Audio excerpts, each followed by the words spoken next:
Hello, my dear friends, and welcome to the Her New Era podcast. I am so excited for this new journey. I am so pumped for it. Starting this has been something that has been on my mind for probably a year plus, just kind of mulling over it and thinking about it and thinking about it and thinking about it. And frankly, there's no time like the present to just pull the trigger and do it. Now, I will say I am normally actually quite introverted, but once I am comfortable around something, I am a certified yapper. That is one thing that Jordan can always attest to. For those who don't know, Jordan's my fiance. We've been together for 9 years. So I feel like there's no better place for a yapper to be than to start a podcast and yap about all the things. I feel like this is going to be a great space to talk about all things kind of business, what I've learned, what we've gone through over the last 6 or so years, the high points, the low points, opinions on things, etc., all related to the business, health and wellness, fitness, and honestly, just life in general. So that is the goal with the Her New Era podcast. I've definitely gone through this journey over the last probably year and a half, almost 2 years of kind of discovering my own voice in business, because my own voice in general. 6 years ago, I started this company with 2 business partners. And frankly, we even had 2 other partners at that time too. It was really 5 people that were kind of around at the inception of this whole thing. And through that and through having so many cooks in the kitchen, a lot of times, especially as the only woman in that kitchen, I felt like my voice got kind of lost on me. And I didn't fight as hard for my opinions and my beliefs and whatnot. And so it actually got to a point a few years ago where I was looking around at my business and going, I don't see myself in any of this. I don't see myself in the manner in which we make decisions. I don't see myself in the way that we operate. I don't see myself in the direction that this business is going. None of it felt like me. And so I've really been on this journey over the last 2 years of kind of figuring out my voice in business and my voice overall over what do I really want and the direction that I really want to go. And I feel like I finally do have a little bit of clarity in that. And so this is kind of the first step in putting that out there, I guess. So that is what the Her New Era podcast is about, talking about, I feel like if you are going to enter into a new era or a new wave of things or a new chapter in your life, that all comes down to, taking inventory of what has been and the journey that got you to where you're at today, because you probably wouldn't have had this revelation had you not gone through those things. And also the clarity over where you want to be. And just an understanding over where you're at now. And so those are kind of the types of things that we'll be talking about on this podcast. It's going to be business. It's going to be health and wealth and relationships and all the different things. So with that, I feel like the best way to start this is to kind of just share the journey that has gotten us here today, right? How any of this actually even came to be with our original business and how we got there and how it all got started. So this is probably going to be a little bit longer of an episode, but I feel like it's the story that needs to be told before we get into more of the episodic content that, will kind of come after. So with that, I guess I'll just start at the beginning. For those of you who may or may not know, if you follow me on socials, you do know, my fiance, his name's Jordan. We actually met in college. Freshman year. So we met as 2 18-year-olds. We were friends for a few months before we started dating. And so we started dating March of 2015, actually, March of 2015. We were friends for like 3 or so months. It was one of those things where everybody knew for those 3 months that I liked him and he liked me, but neither of us were making the first move. And then finally on spring break, naturally, in college of 2015, he made the first move, and we started dating shortly after.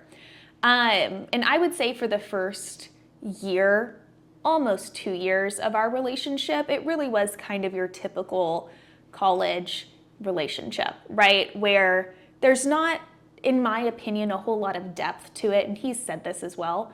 Not a ton of depth. It's really just going out 2 to 3 nights a week and hanging out with friends, but it's not a goal-oriented relationship. There wasn't a whole lot of talk about the future and values or much of that going on for at least the first year of us being together. And then after a year together, we both just had a lot of really crappy things go on in both of our lives. This was around 2016. We just got dogpiled on basically throughout that entire year. We wound up parting ways. My grandmother passed away, and there was a lot of other stuff that happened, and he got some very bad news. And so we separated for a few months, and we had gotten back together, but I was in such a nasty headspace at that point in time that, I practically cut off every single relationship that I had by the end of that year. And so around January 2017, I wound up going on like a 2 to 3 week bender, drinking every single night to the point where it had me in bed with the shakes, disgustingly ill. And I really didn't come out of that until one night Jordan happened to come across me with mutual friends. And he yanked me outside, not physically, but pulled me outside and physically was shaking me and saying, if you don't get a grip on this, like, you're not gonna recover. And so it was a big wake-up call. And that night we probably spent like 4 hours of just hashing through all of our stuff, everything. Some of it was positive, some of it was negative, some of it was screaming, some of it was crying, but in my opinion, it was very therapeutic. And so we kind of got to this space at the beginning of 2017, it was around January, where it was like, okay, we need to cut the crap and get serious and figure out what we really want life to look like, right? We need to figure out what even are our goals, right?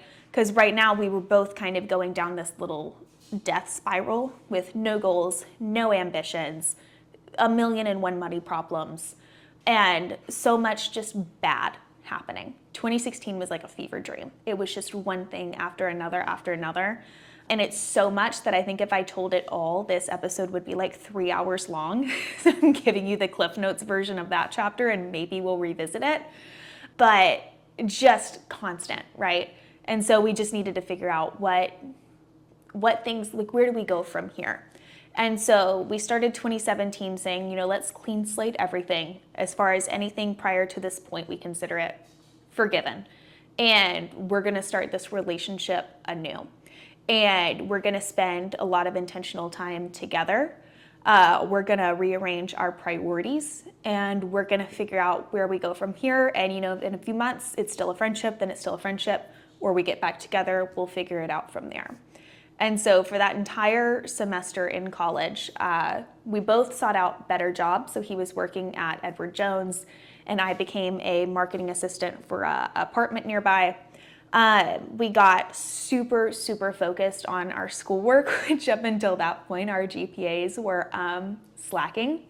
And for that semester and on, we would spend Friday nights at Market Street, which is a grocery store in the area with a nice little cafe to work in, till 2, 3 in the morning, getting ahead on homework and projects and studying and all of the things. The priorities really shifted. Every single Sunday we spent in church. We just started adopting these better habits. We were going to the gym together virtually every single day, which that's a habit that we kind of already did have, but we got very military with it. And just all of a sudden, as these things started happening, as we started getting things together and having better goals and aligning ourselves more, we could just see clearer, right? And this was kind of the early stages of when we started having, I guess, that entrepreneurial bug. Jordan was kind of thinking of, what are some things that we could do? We see all these fitness influencers online and all these people making cash. And this was kind of when the whole concept of, bloggers and creators and influencers kind of started to come onto the scene. And so we were kind of thinking in that direction a little bit per se. So much as we even got an Instagram handle for something that we might have thought about doing but never really took action on. We were snagging a bunch of business books, right? And starting to read and get just nurturing ourselves with that side of the internet, right? Instead of just being on TikTok and Vine 24/7, which TikTok wasn't a thing yet, but Vine sure as hell was. So instead of doing that, we spent our time in another direction. Instead of going to parties 3 nights a week, we spent our time in another direction. And all of a sudden, things really started improving.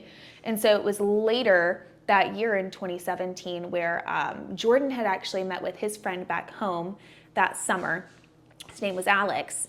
And they had both seen, all the kids online driving Lambos, doing drop shipping. So they were like, if these idiots can make like millions doing drop shipping, then what the hell are we doing, right? So they had bought some course online, set up a whole store, and Jordan came back to Lubbock, where we went to school for this, the next semester, the fall semester.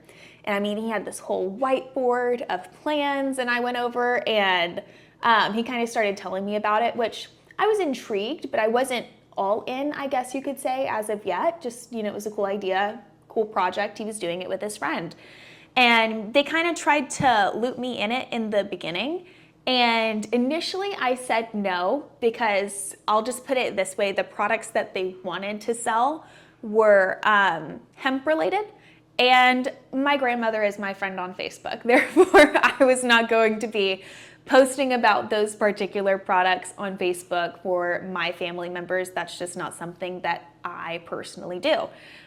So originally with the products that they were looking to sell, it wasn't actually that type of products. It was more like adjacent. So things like pipes and things of that nature, or themed t-shirts and stuff like that. So initially I was out just because I wasn't going to push that type of stuff. But then they realized that with Facebook's rules, they weren't even going to be able to run ads to those types of things either. So they did some more market research and found out that the wine niche could be very lucrative. And so that was when I was all in, because there is nothing I loved more at that time than literally downing an entire bottle of white wine with my roommates on a Monday night watching Bachelor. If you guys know, that was back when Ari was the Bachelor. So I mean, that was such a good season. It was every Monday religiously, all of us had a bottle of white wine, and it was so much fun. So I was big into wine at the time, not from a sommelier perspective, but definitely from, a college girl perspective. And so once they said, oh, we'll do, wine products, and it'll be silicone wine cups and wine stoppers and, little socks that say, if you're reading this, bring me a glass of wine, all of those types of things. And so at that point I was in. Now, I wasn't going to be like part owner or anything like that. It was just kind of coming in. And since I was getting a marketing degree, which I'm going to leave that topic of what I really think about that for another time, they kind of wanted my opinion and my help in that regard. So I jumped in. We did photo shoots with all of the different kind of products that they had. And then I kind of helped with the angle and maybe some of the marketing messaging to try to attract other people. And the funny thing about it is about 50-60% of the sales just came from my friends and me posting the wine stuff online on my Facebook or my Instagram, etc., and my girls kind of buying stuff through that.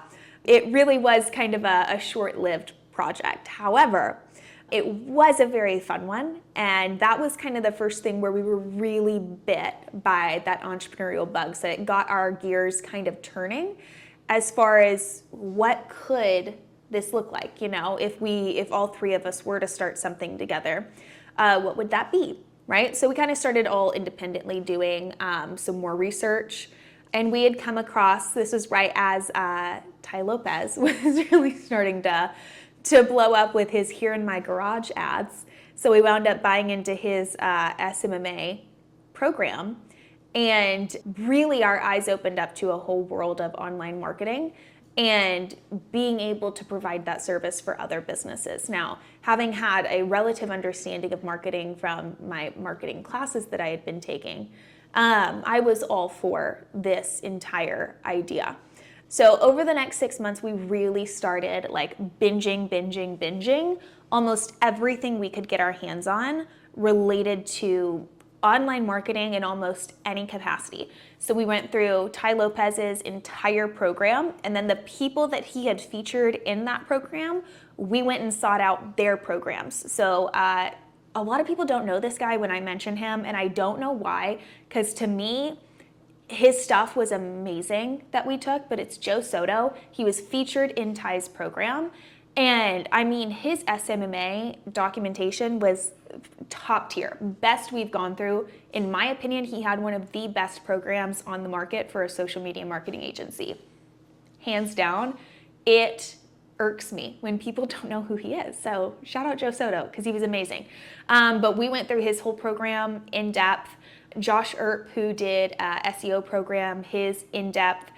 We bought into Dan Henry's programs, took it in depth. Literally any singular thing that we could get our hands on that was related to running a social media marketing agency, a Facebook ads agency, any sort of online agency, we binged it until it got to a point where we had obviously done a lot of education and we really just needed to take action at that point, right? Because a lot of people, and us included, will get in this, wormhole, this wheel of never-ending education without taking action, right? We'll binge so many courses and we'll never actually do the damn thing. You have to do the damn thing if you want the flippin' result. So we were like, okay, let's just put ourselves out there and see what we can do about getting the first few clients in. Now, 100% credit to Dan Henry on this one. The very first strategy we ever did to get clients in was something that he called the curious student approach.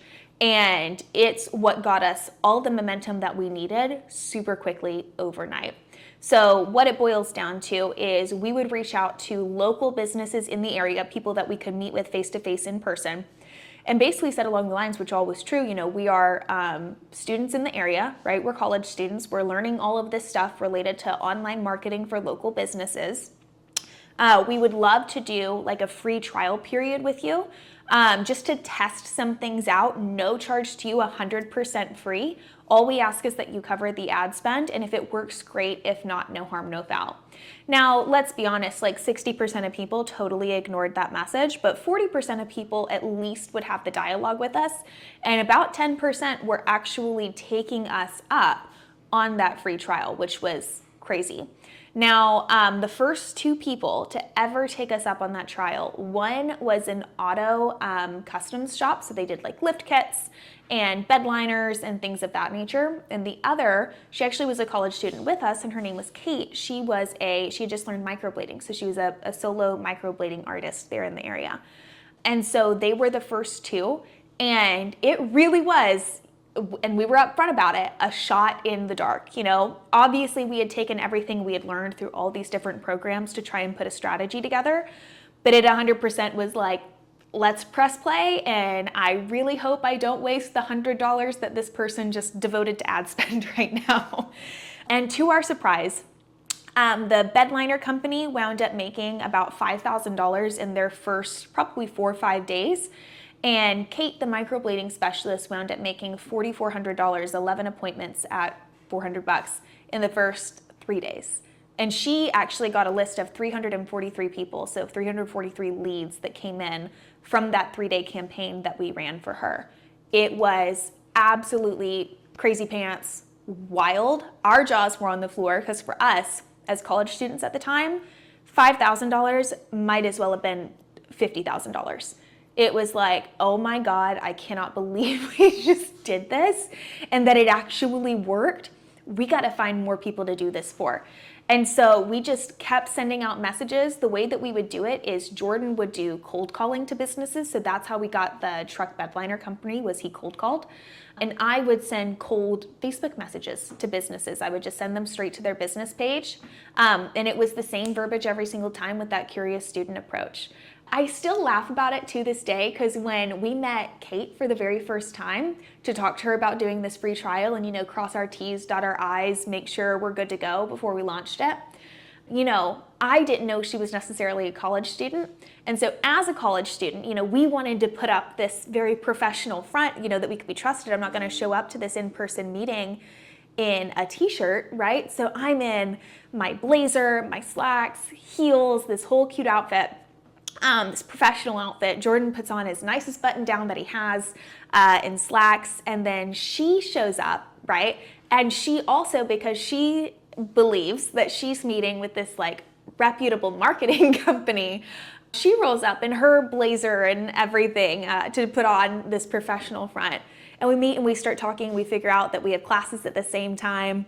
And all of a sudden we're like, wait, did you just show up in that outfit because you thought that we were? And we both thought that we were meeting, these professional business people. It's hilarious how skewed that is and how just odd and funny it was. But we laughed about that for hours, and we still laugh about it to this day, because every meeting from that point out was casual and just wore whatever we had worn to classes that day to meet up. But those were our first two. From there, we had signed on a guy who did annuities, a guy who sold citrus, a guy who sold leather goods. We signed on a full salon, a chiropractor, a boxing gym, a CrossFit gym, a jiu-jitsu gym, a carpet cleaning company, you name it. We went in realtors. We went in so many different sectors.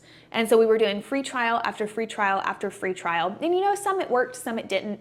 And that's fine, because it was all for free and it was just the ad spend and we were good to go.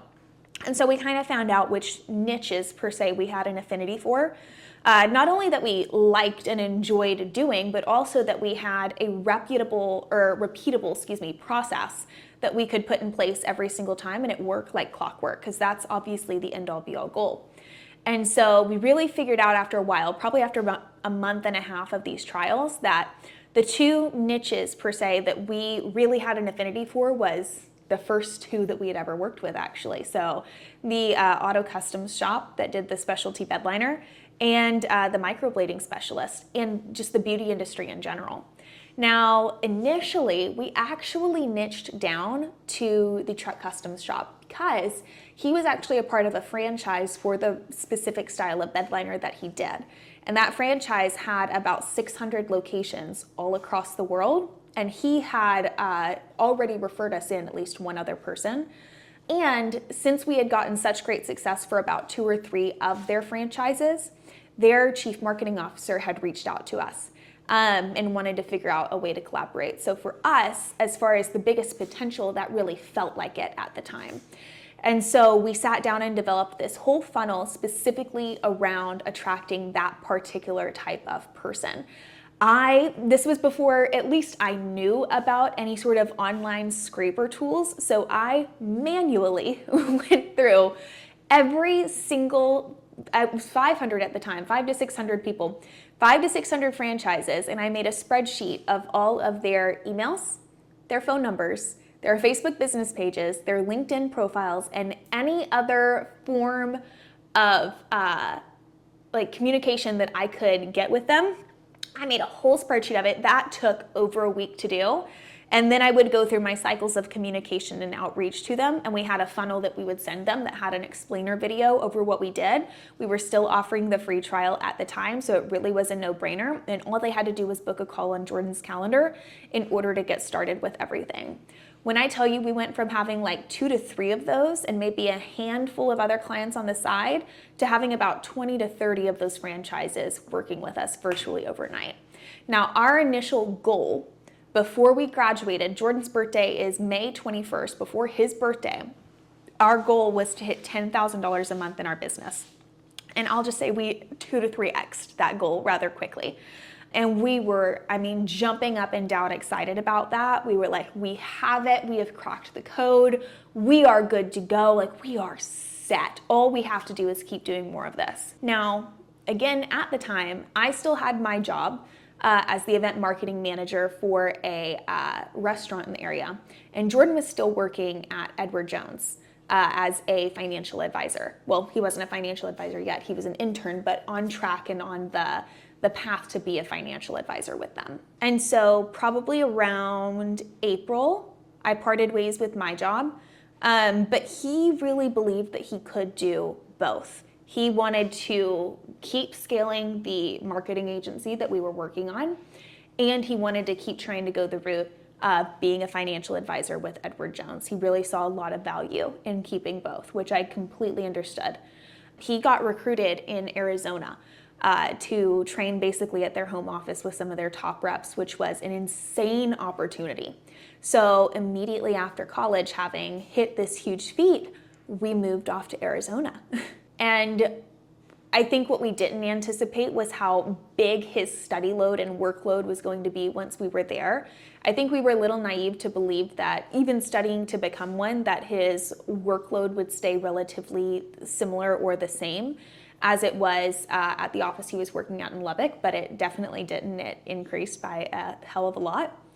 And so what happened was he basically had to, overnight, drop of a hat, almost completely pull out of the marketing agency side of things so that he could continue studying for all of the exams and certifications and everything that he had to pass in order to be a financial advisor. And so all of these clients who, mind you, up until this point, the only thing they even knew about me was that I was the person who reached out to them in the first place. Otherwise, I was 100% behind the scenes. When I opened up this episode, you guys, and told you that I am an introvert, I really mean it to my core. I do not like talking to people that I do not know.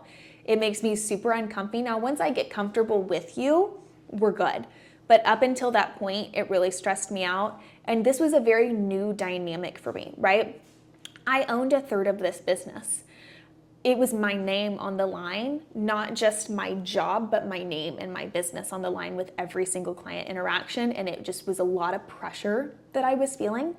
And so I had to take over all of these client relationships virtually overnight. Now, I will say 60% of these franchises we were working with were gems, very nice people. But there was a 40 percentile who did not want to deal with a woman, and I'm just going to say it how it is. They wanted to deal with Jordan, and the moment they had to deal with me as their representative or whatever, they hated it. And all of a sudden, you know, the great results we'd been getting them for months, now they're questioning every single lead that came in, whereas they were not doing that before. You know, I think they also felt like they could probably manipulate me to get a little bit of a cut in the fee, which they did, and they could, because I was a pushover. So, and we own it to this day. And so at that point, I'm losing us money because I don't know how to handle these client interactions, and I'm doing my best, but it's just not enough. And I remember there was this one day, we still had a few of the Beauty Pro clients on our roster, and this one particular client from this bedliner company, he demanded a 6 a.m. phone call with a full report of his last week's performance of his ads. And, you know, not having a backbone, I was willing to do it to make sure we kept the client.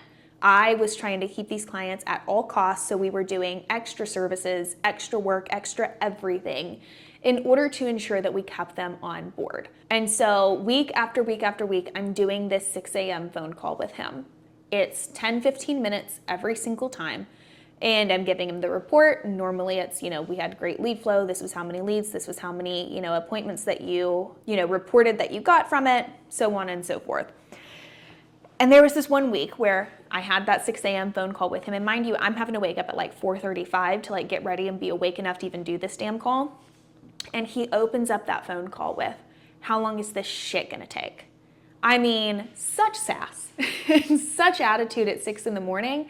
And I'm already not a morning person to begin with. And I'm putting on a brave face and trying to do this to bend over backwards for him. So when I was met with that attitude that early in the morning, I got off that call as quickly as I could, gave him his report, was done with it. And I went in the bathroom and just cried because it felt like none of this was worth it. The way that I was being treated didn't feel worth it. The income that we were making at that point in time really didn't feel worth it for what we were going through. And every single interaction with this particular set of people, again, a lot of it was how big of a pushover I was at the time. A lot of it was how big of an introvert I was at the time. So this is not 100% on the other people, but I just wasn't enjoying it, guys. It just wasn't for me.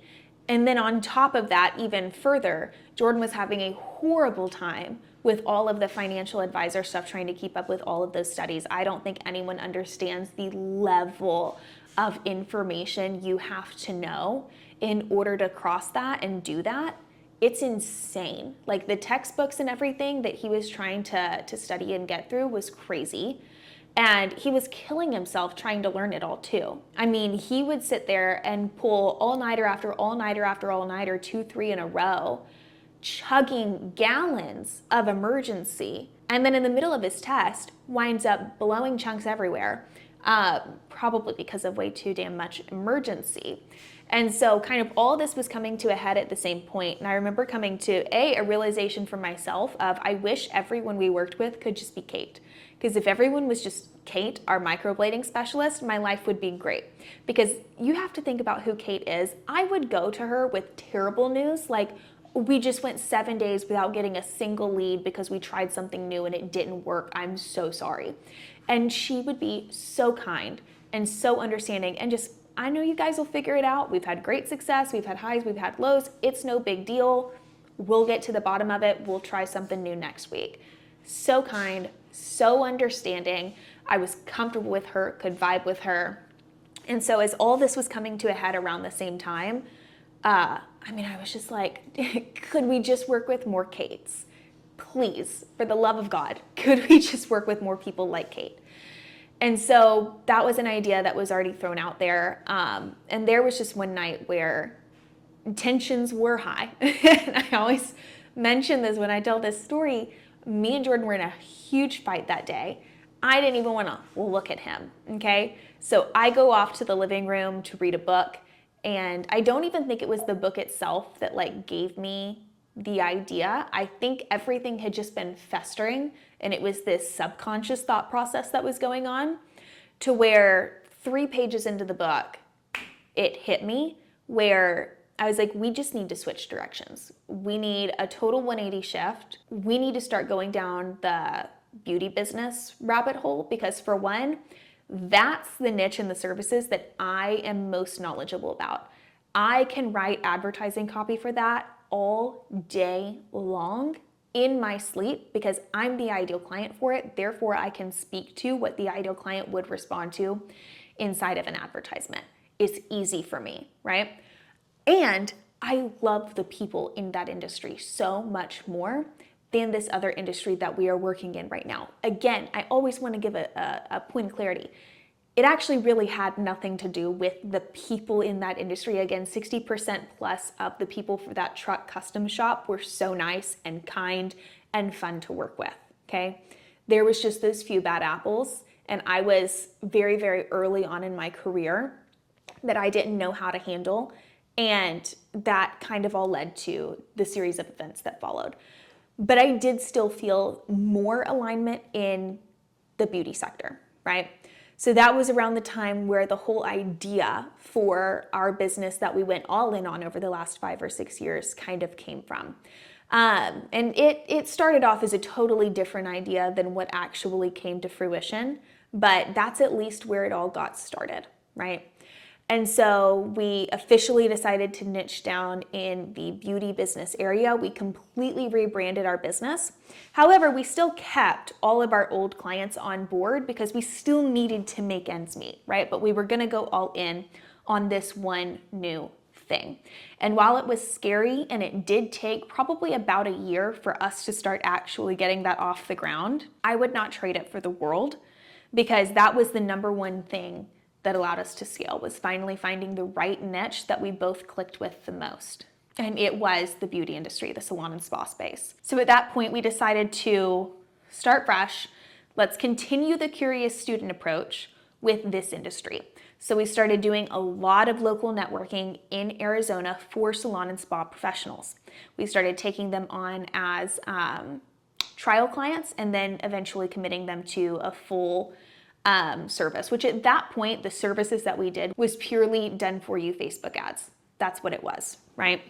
And so we did start running into a few snags at that point, which was one thing we didn't understand about the industry when going into it, is that about 80% of the industry is solo salon and spa professionals, meaning they're not owners, right? A very small portion of the industry is actually a formal salon or spa with employees. The other thing to know about the industry is, regardless of whether or not they are a full salon with team and staff or they are a solo, across the board, the average income for the industry as a whole is about $30,000 a year. Now, math is hard, so I'm gonna kind of break that one down for you really quick. Our monthly fee was about $1,500 a month. $30,000 a year is between like $2,000 and $2,500 a month that person is bringing home. So it's really hard to sell someone who's only bringing home between $2,000 and $2,500 a month that they need to be spending $1,500 a month apart from ad spend on ads for their business, right? The math doesn't math, it doesn't work.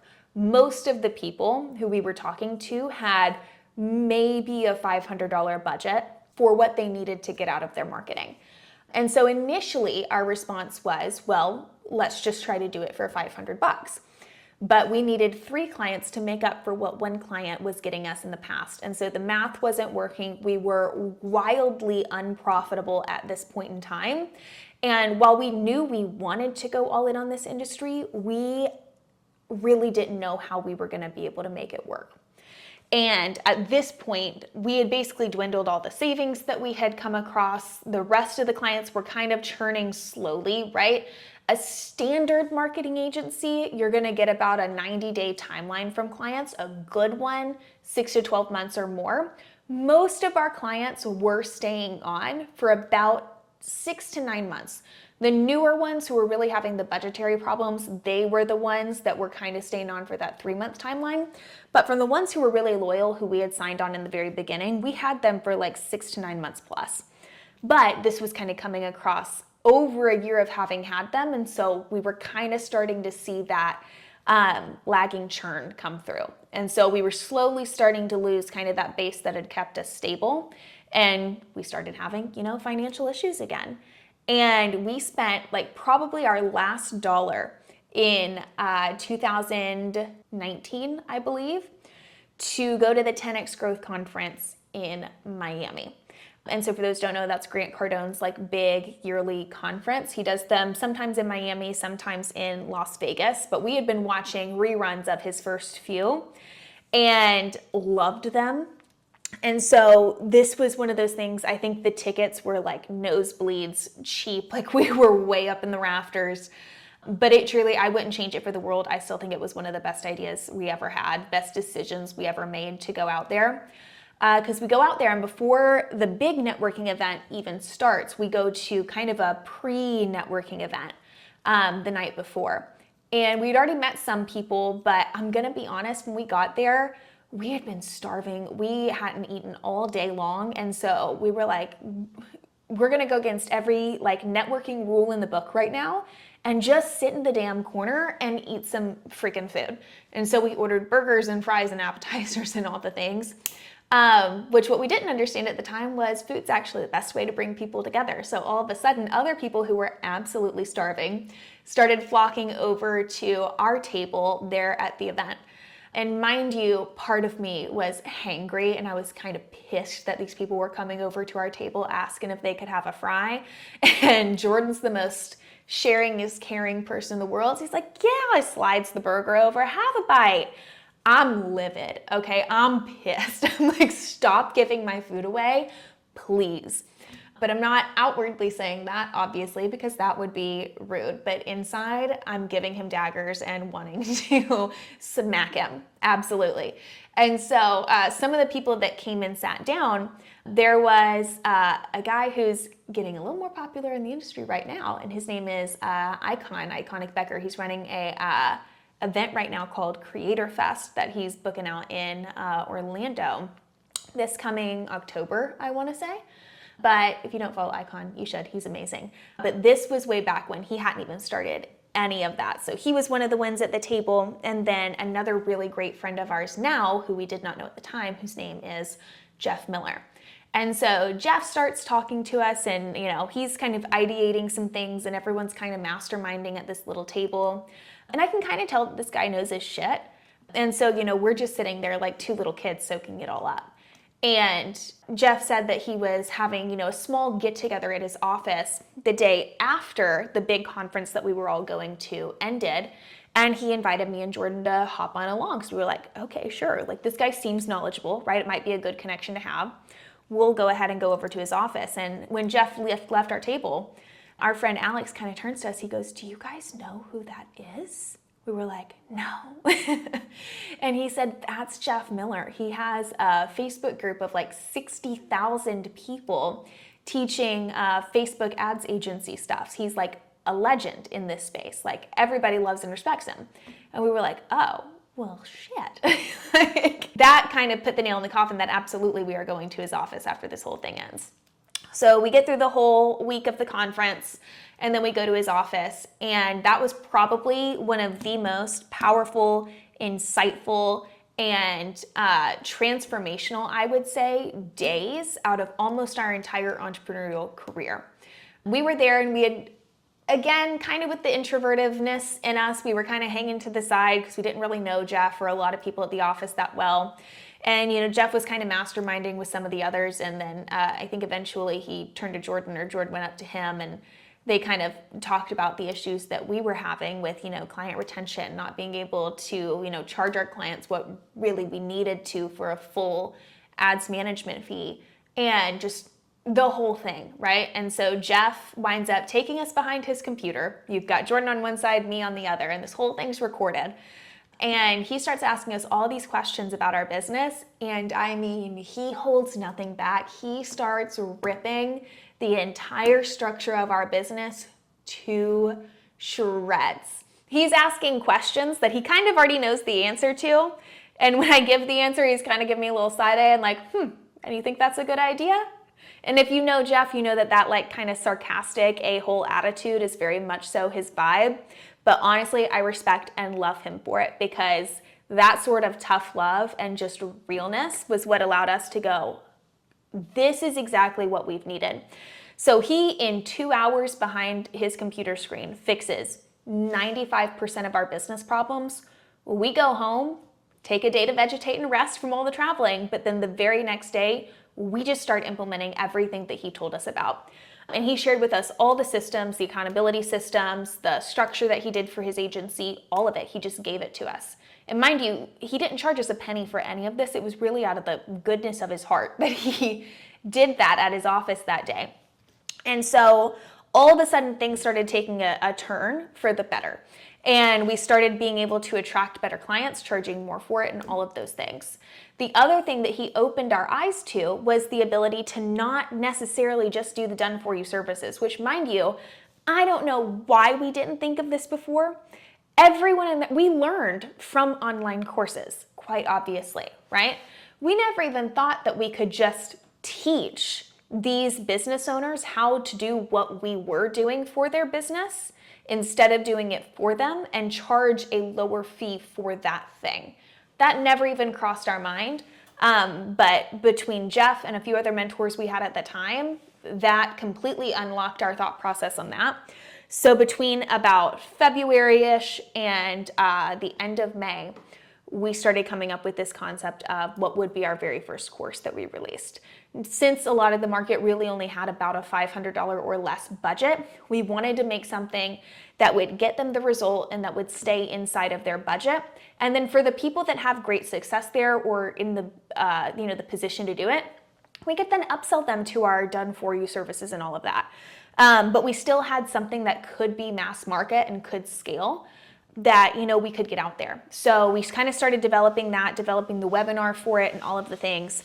And we did that over, again, the course of months. And I remember we were sitting there probably beginning of May, and we had been editing the webinar slide deck that's supposed to sell the $500 thing.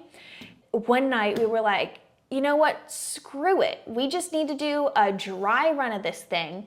We can cut what we need to cut. We can edit what we need to edit, but it's better than sitting here for another month not having it done and not launching this thing.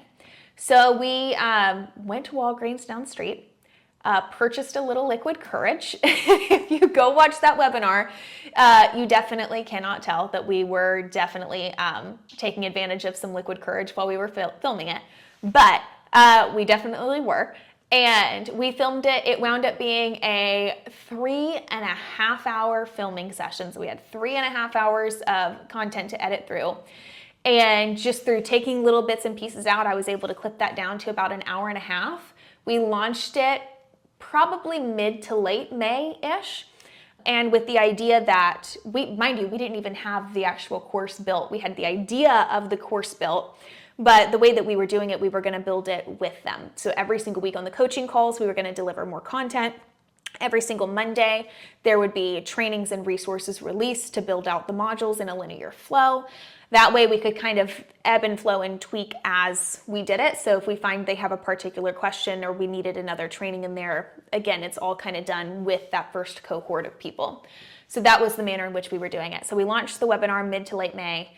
And I remember when that first sale came through that we didn't have to be on a phone call selling them. I wasn't having to DM people. It was literally an ad to a video and someone bought something for $500. And you would have thought that like the best thing that had ever happened in our entire lives had just happened. We were all so excited.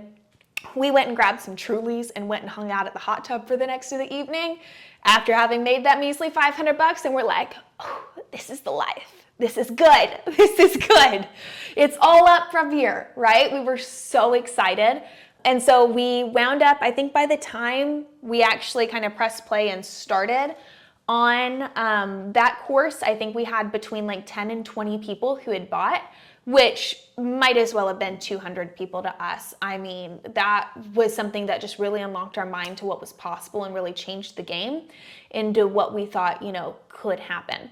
And so we wound up scaling that up to about over 600-ish, give or take, members. And that course launched then, and we had it through probably November, maybe a year or two later. And so that was amazing. And that was the first kind of step towards the business model that we really launched that scaled us, right? That was kind of that first stepping stone of like, wow, we can sell something to where it's not tied to us physically having to be at the computer working 24/7 in order to deliver on the thing, right? Instead, it's set it and forget it. It's I film these videos and I can help 400 people with that time without having to, be on top of it 24/7. I can take a afternoon off, go get my nails done, do something without feeling guilty like, I'm not around to do all of this. It really felt like we were kind of tasting that first little bit of freedom, which, mind you, is one of the core reasons you start the entrepreneurial journey in the first place that often gets missed 2 steps into it. We start this because it's like, be my own boss, right? Time and financial freedom, all of those things. And then you wind up getting sucked dry of all of your time freedom, right? You don't have it at all. You might be making more money than you did at your job, but your time freedom is down the toilet. You don't have any of it. And that's what we really were experiencing up until this point. We were working, 14-hour days, save the 2 hours that we, spent going to and from the gym and then maybe eating here and there, and weren't really seeing a lot come from it, right? But we were working our butts off. And so this was kind of that first taste of you could have both, right? And so that was, best thing to ever happen. From there, we were still trying to upsell people into those done-for-you services. And we did so for like 6 more months before we realized, you know what? Done-for-you services, in my opinion, just don't seem worth it because there's a lot of flaws with done-for-you services. Again, and this is my opinion. For one, the relationship with a done-for-you service always feels very transactional, almost as if they see you as an employee of their business, not an expert that they've hired. They tend to, and again, this is just my experience, and I know there's people out there that will disagree with this, they tend to not listen to your opinion as much as they would from a coaching position because, again, I'm paying you to do this work for me type of mentality, if that makes sense. So when you get into a dispute of whether or not the leads are good, right? How often should we be calling our leads? What does follow up with our leads look like? What is the best verbiage for the ad? Since you're running the ad for them, some people try to come in and dictate, I don't want to use this word, I don't want to use that word. Even if it's what's proven to work, they'll come in and, want to change it. In which case, sometimes I had to have people sign that our guarantee goes out the window if we make these changes, because what I guarantee is my process. I don't guarantee whatever the hell you want to launch, right? So just was not a huge fan of that employee relationship, because that's not why I started this. And after running hundreds of campaigns in this specific industry, I kind of know what I'm talking about. And so it just isn't seen that way from the done for you perspective. Additionally, the way a lot of business owners think is that I'll pay this marketing company, I'll get my leads, 2-3 months. And then, you know what? My books are filled. I've gotten what I've wanted out of it. I don't need marketing anymore. I'm going to leave, right? And a lot of them will come back eventually, but it kind of leads into these types of cycles in their business, and it leads into these type of cycles in our business, all the ups and the downs, because people don't understand the benefit of constant and consistent marketing, which is what's required for a constant and consistent business. Even if you don't have anywhere to put them, you got to be building a waiting list, right? There's all these different technicalities and things that come into play. And so they just weren't grasping that, right? And so I was already really burnt out. We were burnt out on the done for you services to begin with, right? We'd learned what we needed to learn. Now we're in a position where we can teach and oversee and things like that. And so around October of that year, one of our mentors kind of brought the idea to the table that, why don't you try to do some in between hybrid of the two, right? Something in the middle of done for you and the whole do-it-yourself course that you could still charge top dollar for, but you wouldn't be attached to doing 100% of the thing, and you can still maintain that kind of respect level that comes with, being the coach, the mentor, etc. And they're going to listen, and if they listen, they get better results, right? And that was true 100% of the time. And so we kind of started thinking through it, and we developed what we then called our Done With You program. We've also referred to it as our hybrid model. Basically what it boiled down to was we had the course that they could go through. And mind you, we took the course that we had originally developed and we put it on steroids. So instead of just covering the marketing pieces, we were also covering their entire sales structure, appointment setting scripts, how to follow up with their leads. Almost every single facet of their business, we had something in that course for. It was pretty much all encompassing. So we had the whole course. On top of that, we had 3 coaching calls a week where they were able to meet with myself and Jordan directly, and we could talk through anything at all going on in their business. It could be related to their paid ads. It could be related to their organic marketing. It could be related to their team. It could be related to some structure that they had. Anything at all, nothing was off the table. I would answer what I could. If you threw something at me I couldn't answer, I'm going to go chase down an expert or someone who does know their stuff on that, and I'll get back with you. Or I'll be honest that I don't know what I don't know, right? So we had the coaching call 3 days a week. And then on top of that, we didn't run the ads for them, because I also believe that that doesn't necessarily set them up for success, because the moment we have to stop doing business with each other, or if God forbid we were to fall off the face of the earth tomorrow, they would not be set up for success. And I don't find that to be super fair. So what we did instead was we took on the brunt of building the funnel for them. So all that tech stuff that's like a set it and forget it thing, we went ahead and took on that. So all they had to do was fill out a simple form. They submitted it to our team. Our team built the funnel for them, okay? Then we had like a series of maybe 8 to 10 videos that talked them through how to put that funnel on Facebook and press play. We had all the ad copy templated, so it was super quick and easy. Honestly, in 1 to 2 hours, they could have those ads up and running for themselves. And then they had direct access to Alex, who was our ads guy, to troubleshoot any of the ads or do any of that. So they always had access to that as well. That way, they could still get the result. They were following the proven path. Hey, if you want to go off script from the proven ad copy, you can be my guest, but I'm not the one running it for you, right? And then at that point, they kind of take it on themselves. It's all a perspective thing, right? They're like, oh, I tried this change and it didn't work, therefore I need to go back and try the original way that they were recommending, right? There's this ownership that comes into play there. And then on top of that, the results just skyrocketed. Out of nowhere, we went from having, most of the people in our course got a fairly good result, and a lot of them were hitting, their first 5K month, their first 6K month, right? But when it came to Elite, we had a salon owner cross $200,000 a month. And mind you, we started working with her at 25. We had people make the jump from 50 to 100. We had people go from 0 revenue to 25K in literally 30 days.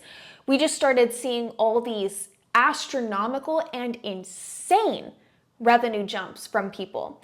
And so that was the point in time where we were like, oh, we've cracked the code on something here. This is something super, super special. And then all of a sudden things started feeling very, very tight knit as well. We had grown a really beautiful community in that time too, that was really like a family. And so that was something very heartfelt that, yes, we were intentional about doing, but I think it worked out even better than expected, if that makes sense. And so that was something that honestly to this day I'm very proud of and that I loved. And so long story short, we kind of got to that point. We had a really good product. It was scalable. We started bringing some team members into the fold. We had tried some sales team stuff in the past and it worked, didn't work, worked, didn't work. But then there was this one set of sales reps that we had brought on in June of 2020.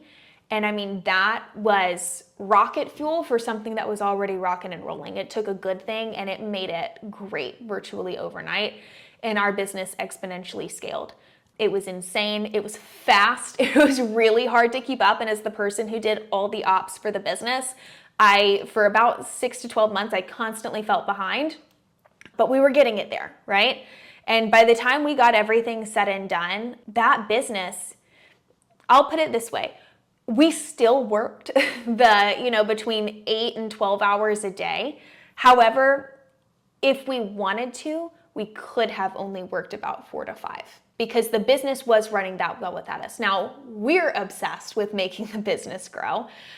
So we would be in the trenches with the business, studying things, coming up with new stuff, investing in more programs, trying a new thing, trying a new strategy, all the different things 24/7.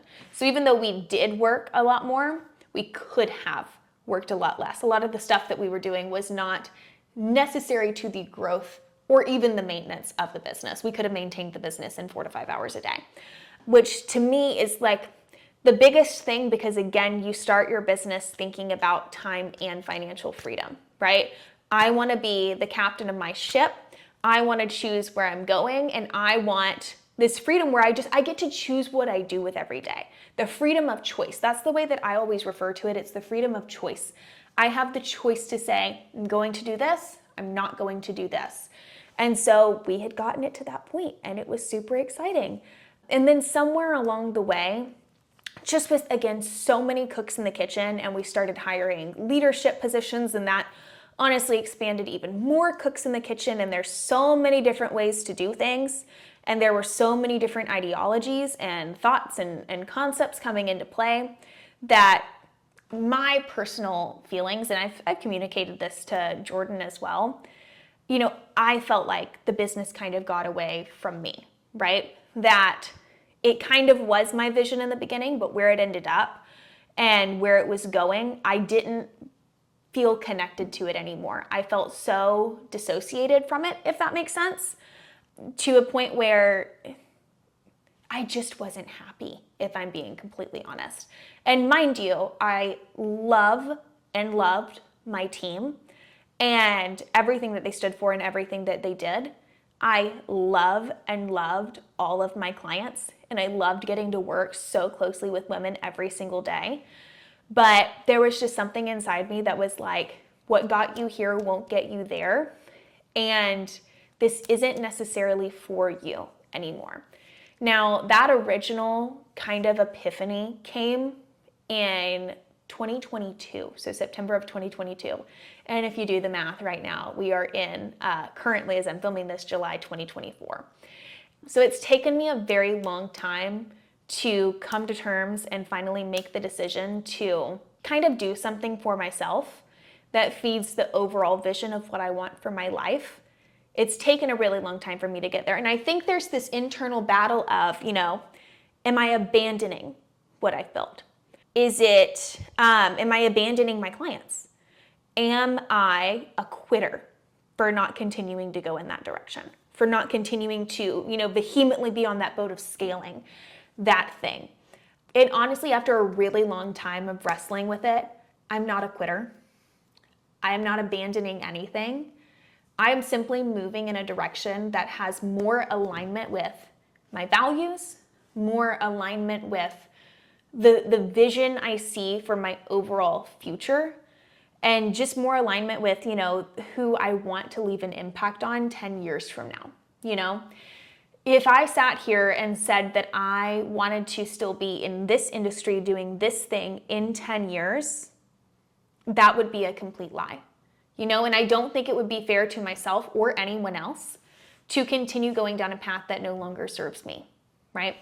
Now, over that's not saying the old business is completely going away or anything like that, right? We're still going down that path. However, I think life is about and, not or, and I can have both and bring other things into the fold and scale things that I feel more aligned with and passionate about. So that's what this new season is about. And I get to do that with Jordan by my side.